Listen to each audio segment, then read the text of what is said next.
الليل في المغرب ماشي غير وقت الناس، هو وقت فين الحيوط كتبدا تعاود أسرارها. كاينين ليالي كيدوزو وينساهم التاريخ، وكاينين ليالي كيتنقشوا في الذاكرة بحال الوشم. كيقولوا باللي الأرض عندها ذاكرة، وباللي الجبال كتحرس أسرارنا الأزلية. ليلة 8 شتنبر 2023 مراكش ما كانتش عارفة باللي التاريخ غيتكتب بالدموع. السما كانت صافية، والنجوم كانت كتطلع على الحوس بواحد البرود غريب. ليلة هادية بحال كاع الليالي الصيفية الهادئة، ولكن تحت ديك الأرض كانت شي حاجة كتطبخ في الصمت، شي حاجة غتغير ملامحنا للأبد. قبل ديك الهزة كاين اللي كيقول بلي الحيوانات شافت اللي ما شفناهش.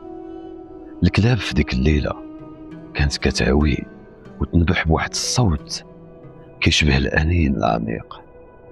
القطط هربات من وسط الديور الدافئة الزنقة المظلمة، كأنها خايفة من الجدران اللي كانت كتحميها لسنوات.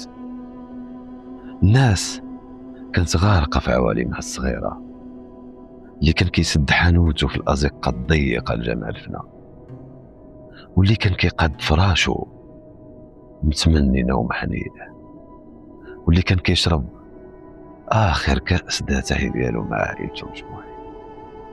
وكاين الأم اللي كانت كتغطي ولادها وهي كتقول لهم صبحوا على خير. ما كانش عارفة باللي هذيك الكلمة غتكون عندها معنى آخر من بعد دقائق معدودة. الهدوء كان فخ، والسما كانت صافية مزيان، كأنها كتودع داك المنظر اللي غيتغير للأبد.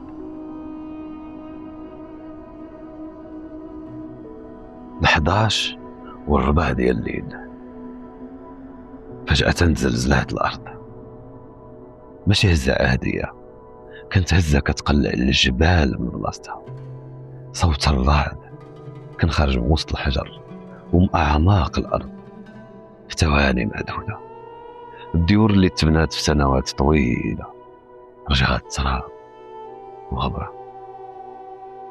تخيل معايا الظلام المطلق اللي ابتلع كل شيء، الغبار الأحمر الكثيف كيعمر الرية وكيسد الأنفاس، والصوت الوحيد اللي بقى هو صوت انكسار العروق ديال الأرض وصراخ الناس اللي تحت الأنقاض.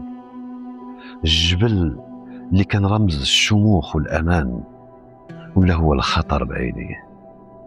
الناس بدات كتخرج كتعترف في الظلام، كتنادي بأسماء أولادها، بعائلاتها، بأحبابها، ولكن الجواب كان غير السكات.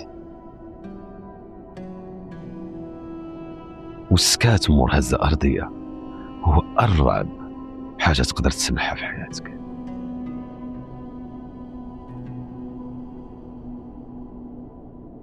فاش طاح الحجر ما طاحوش غير الديور اللي كانت كتحمينا، طاحت الصور اللي كانت معلقة في الحيوط، طاحت الكتب اللي ما كملاتش قرايتها، وطاحت الضحكة اللي كانت مخبية في كوزينة كل دار. تحت الردم كل حاجة ولات عندها قصة، وقصة حزينة.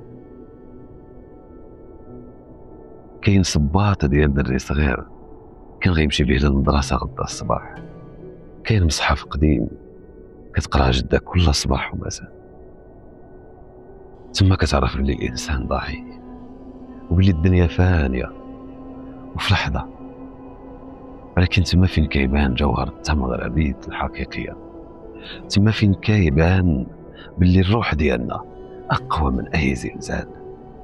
الجيران كيحفروا بيديهم، كيسمعوا الأنين الخافت تحت الحجر، وكيتسابقوا مع الموت باش ينقذوا روح ويدفنوها بكرامة.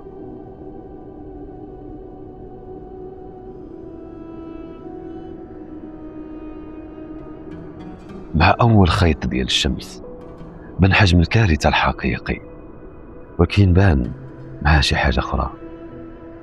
بان شعب ما كيعرفش الاستسلام. القوافل بدات كتحرك من كل مدينة ومن كل قرية مغربية. الشباب طلعوا للجبل فوق كتافهم المساعدات بلا ما يفكروا. الجرح كان عميق، ولكن اليد اللي داواته كانت مغربية أصيلة. كل دار تبنات من جديد هي رسالة للجبل باللي حنا هنا، وباللي الجذور ديالنا أعمق من أي زلزال. يا جبال الأطلس الشامخة، شحال شفتي من جيل داز، وشحال من قصة دفنتي. هاد المرة كنتي قاصحة علينا، لكن واخا هكاك الناس اللي ساكنين في حضنك ما غادروكش، حيت المغربي والجبل قصة حب واعرة، فيها الصبر، فيها الشموخ، وفيها الحياة.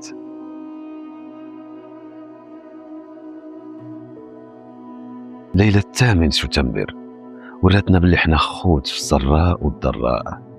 الأرض تهزات ولكن القلوب بقات ثابتة.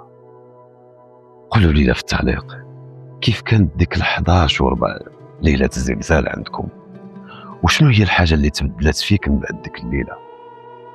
كان معاكم عبد الصمد من أرشيف الظل.